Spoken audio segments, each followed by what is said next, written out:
Welcome to Living a Full Life podcast. Join us as we explore health topics that encourage raising healthy children, living a healthy life, and living the best life possible. Now, here's your host.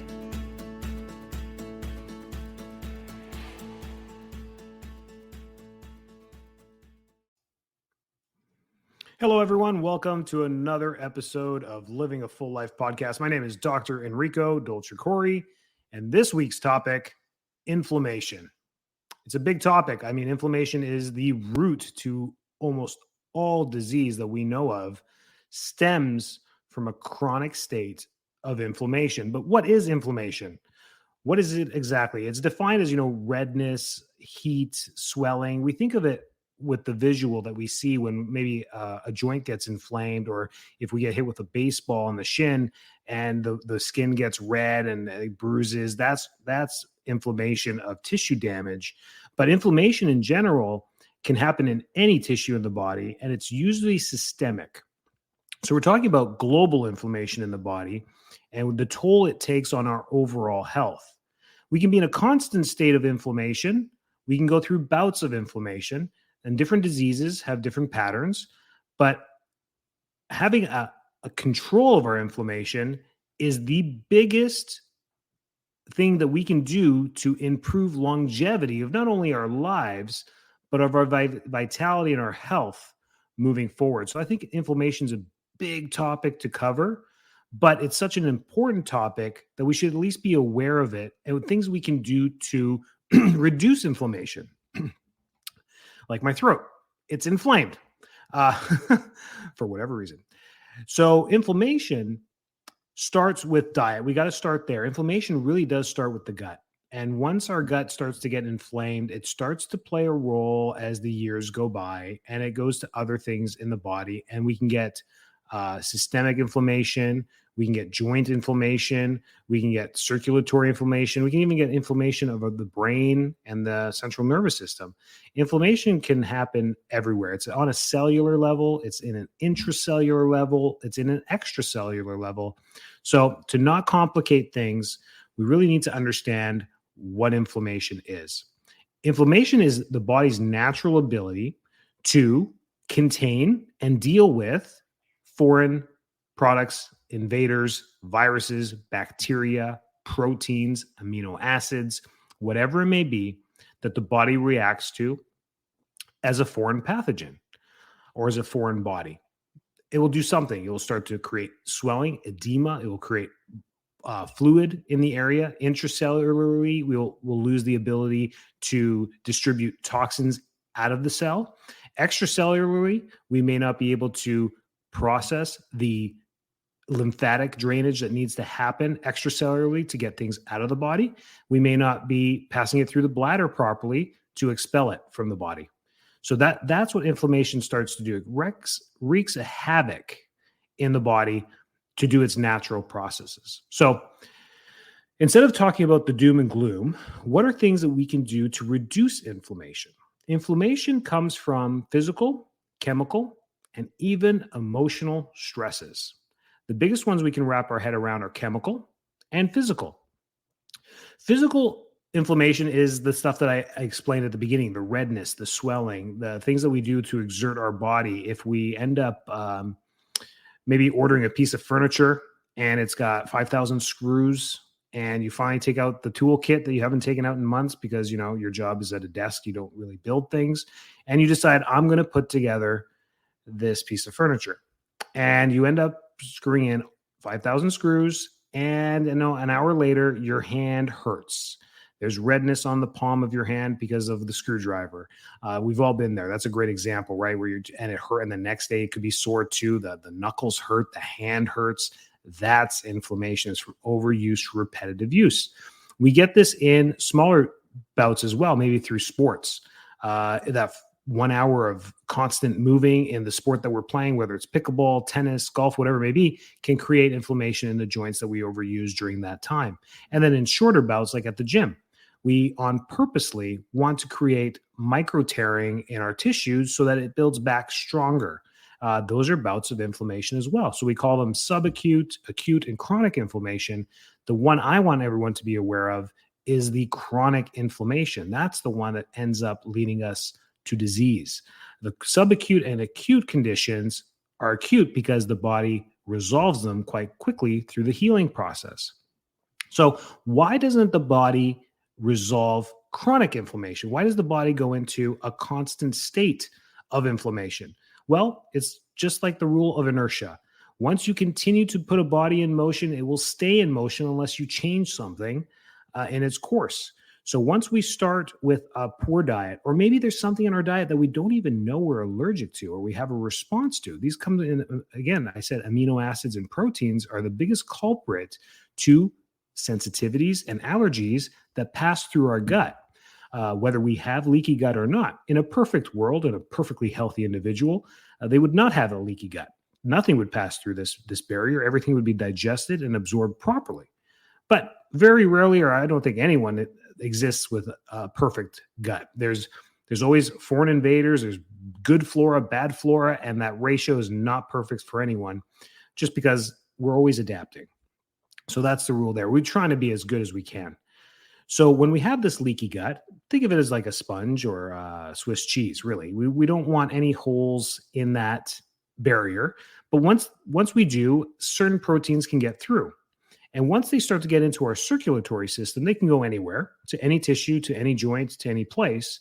That will create an inflammatory response because your immune system says, hey, these guys are no longer in the penitentiary. They are in society. What are they doing here? We need to go rally them up and bring them back to where they need to go, which is back into the gut and absorbed and dealt with properly.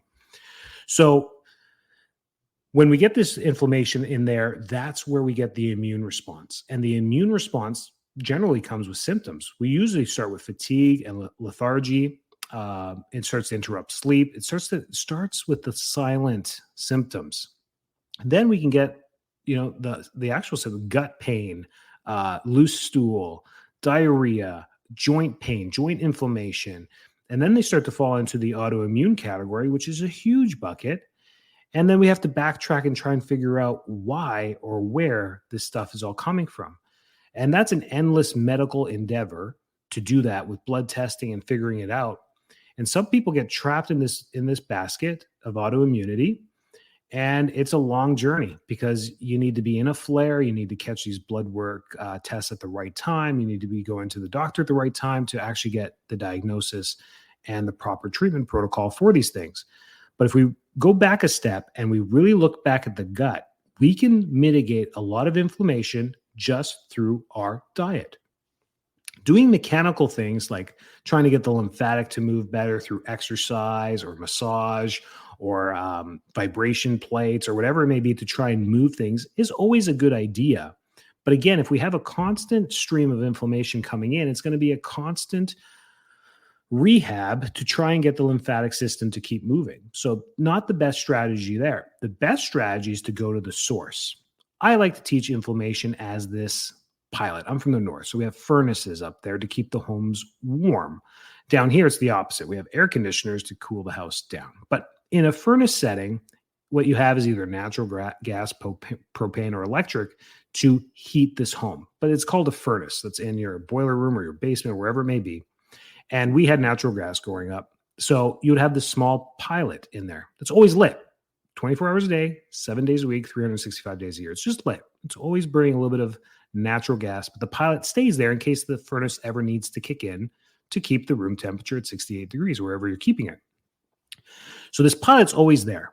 That's the same thing in our body. There's always a little pilot of inflammation somewhere. Your body's always dealing with something. There's foreign invaders. There's always bacteria. There's always bad flora. There's always things getting in your mouth. There's always things, there's always inflammation. Your body's in a constant state of minor inflammation. But when we start to throw kerosene or increase the valve of propane to the furnace, the fire will get bigger. And it can become a risk if the furnace catches on fire or something goes wrong there. Same thing in the body. If we keep throwing kerosene or propane into the pilot, we create more inflammation. And it's a constant snowballing effect of inflammation. So we really need to understand where our inflammation is coming from. For many of us, we jump onto the fad blogs and diets and automatically become gluten restrictive. We're like, well, no, I don't eat gluten. I don't eat dairy. I'm going to say those are great ways to start and simple ways without testing to just elimination diet type protocols. Those are fantastic. And I encourage you to employ that. If you've had any of the symptoms I was saying about gut or stomach or inflammation, or you feel like you're inflamed, definitely start with food. The top ones are dairy, gluten, for sure. You get into other big ones. And when we say top ones, we mean the allergens that most humans test positive for when they do an allergy test. And gluten's right at the top, dairy's right at the top, eggs are at the top. These are some of the top ones because of those proteins. I think it's more because we've eaten a diet heavy in grain, dairy, and egg most of our life. It makes up not only the American diet, it makes up most of the world culture diets. It's a staple of milk, bread, and eggs. I mean, that's something we eat almost daily, at least a piece of. So there's a little argument there as far as why those are there. It's because they're the most processed, they're the most abundant, they're the most sold products that are out there. It's just the way it is. So starting there is a great idea because within 14 days, you're going to notice a difference in how you feel. And that's a great start. For those of you that are like me, that are type A and analytical and they're data driven, I need a blood test. I want to just tell me what I'm allergic to and just rank it mild, moderate, or severe so that I know what to do. If it's severe, I'm going to try and eliminate it from my diet for as long as I possibly can, hopefully forever. Unless it's bread, I want to eat pizza. But you get it? Like, we have to live our lives. But understanding that plays a big role in controlling our inflammation because we have to start it there. Fasting. Fasting is popular. Most people know what it is. They call it intermittent fasting. They call it fasting, depending on what culture you're from or what religions you follow. You may do a fasting ritual annually based on just prayer. And those can go 3 days, 4 days, 7 days of fasting in some cultures. It's been done for thousands of years. But fasting in itself alone is anti-inflammatory. It's absolutely the most fantastic, am I putting too many positive words together, way to reduce inflammation in a short amount of time. Fasting means exactly what it sounds like, not eating a thing for a certain amount of time. 1 day is great. 2 days is really good. 3 to 4, now you're getting into some major anti-inflammatory processes in the body, which is fantastic. Good luck with that. I wish you well. I've tried it. And it's doable, and you should do this at least once a year. And I'll get into the science into why you want to do fasting. So fasting is just don't eat. 24, 40, this usually we call it water fast. You definitely need to drink. You need to drink water. You need to stay hydrated. Remember, you can't go more than 24 hours without hydration. So you need to drink. There's no such thing as, no fluid. So you got to do that. You can only live. And they say you can only live, 3 to 4 days without food. It's not true. It's not true. Your body has a cool process to actually put you into survival mode to do that. But then you're stressing it in a different way. So depends on your goal and how long you want to fast for. People always say, can I juice? No, because juice is food. So if you're juicing vegetables and fruits, you're getting food, which if you have any allergens to any of them, you're going to keep the kerosene on the pilot. Does that make sense? You're going to keep the inflammation going. So the only way to stop it is to fast. So if you're going to fast for 48 hours, what you're going to get at that point, within 24 hours, what ends up happening is all your atypical cells in the body, which are potentially cancerous, we all have them, we have thousands to tens of thousands, if not millions of these running through our body, start to get starved. And what happens there is your inflammation system, your immune system now goes to, hey, there's no more kerosene. There's no more allergen coming to the joints. Let's get out of the joints and let's see where the system wants us to go. And then the innate intelligence tells it where to go, and it goes to and starts working cleanup crew. And it starts going through our circulatory system, our tissues and everything, and it starts to break down atypical cells because the atypical cells start going into a starvation mode. You're going to say, well, what are my typical healthy cells doing during this time? And what they're doing is surviving off of the reserve fat cells in your body. What your body ends up doing after 24 hours of fasting is it starts to transition glucose metabolism into fat metabolism. It just turns the program on. So it's like, man, what's this program on our computer? We haven't used this in years. Does it still work? It double clicks on it and it waits for it to load up. That's what happens in 24 hours. In the 48-hour section, now the program's on. Now glucose is starved out of your body because you've been more than a day with no food. And glucose comes from almost everything. All the foods we eat are starch and sugar content. All fruits, most vegetables, even meats have some carbohydrate in them. So that's where we get all of our glucose, is from our carbohydrates.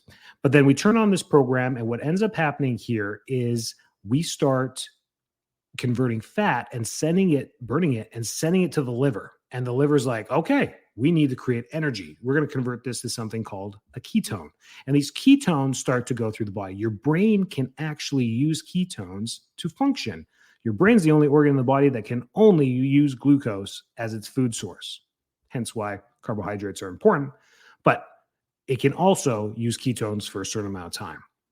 There's literature shown that shows that when we're using in a ketogenesis phase, when we're in that keto phase, we actually heighten our acuity. We heighten our senses, our ability, brain fog, clarity all starts to happen quite quickly by day 3, which is a cool thing, which is a very cool thing, because we have to think paleolithically. We have to think, where we came from thousands of years ago.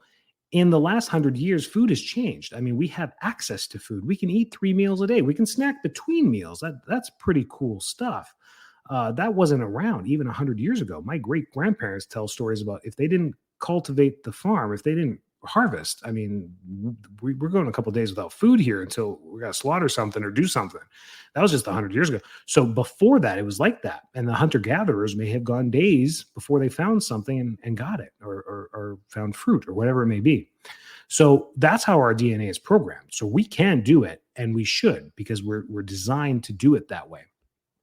So by day 3, now we got ketogenesis going, and our ketones are actually increasing. Our liver metabolism is on high speed, and it's just burning fat reserves.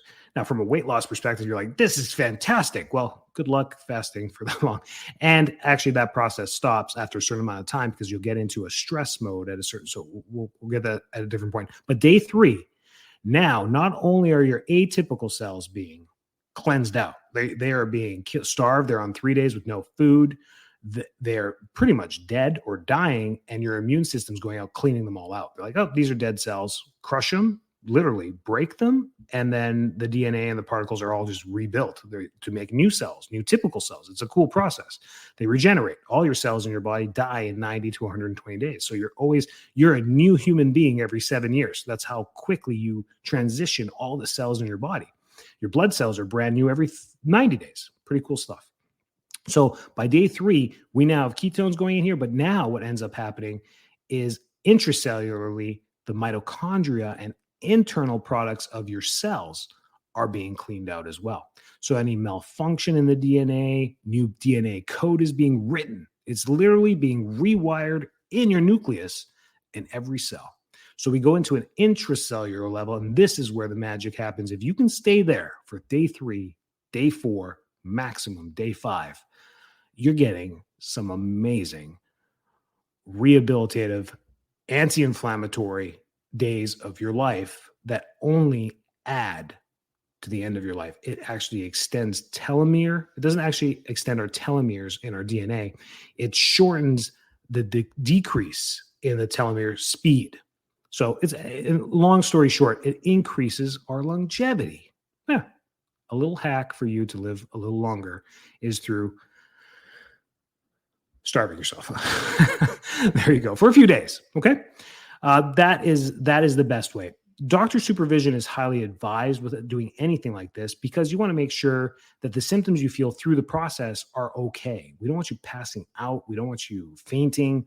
None of that stuff. That just puts us up for other risks of when we fall, bad things happen. Don't do that. So that's the best anti-inflammatory. Otherwise, we go back to diet. Okay, I want to talk more about diet. Starting in an elimination diet is the best way, and at least 30 days. There's research showing 21, 30, 14 days, but the 30 days is enough time for your body to eliminate the proteins and the peptides and the amino acid chains that it's inflammatory to, and then you can start to reintroduce them. And as you reintroduce them, as soon as you have a flare-up, boom, you're like, oh man, I didn't know strawberries. What's up with strawberries, red meat, whatever it may be. And you can make a mental note and put that on your do not eat list and limit it for the rest of your life. Just put it, few and far between. You just won't eat pepperoni pizza anymore because, meat product or beef or red meat is inflammatory for you. So you switch to your veggie pizzas, from then moving forward, just as an example. Pizza in itself is inflammatory, but we all love pizza. That's inflammation 101 right there. Is we got to try and minimize that pilot in the furnace to be as small as possible.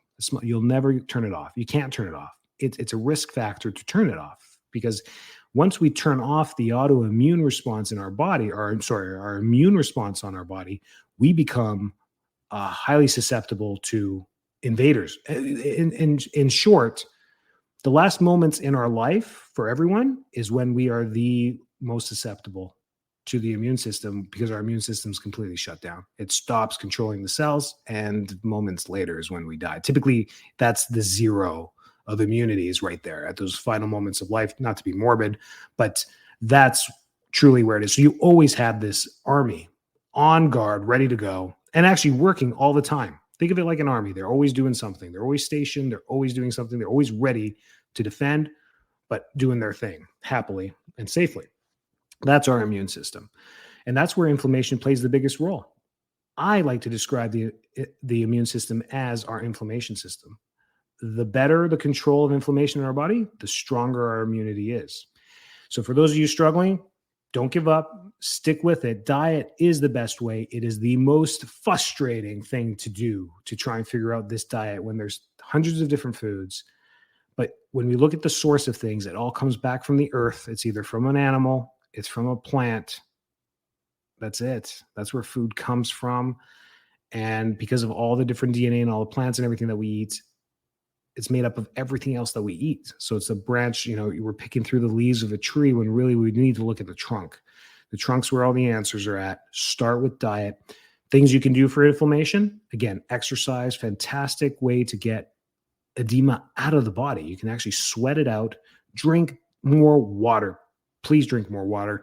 That is just another great way for your lymphatic system to work less hard and your venous system to pump this stuff back out of your body. And diet. Those are our three biggest tips for that. And we live in a modern world too. There's red light therapy. There's infrared saunas. There is dry saunas.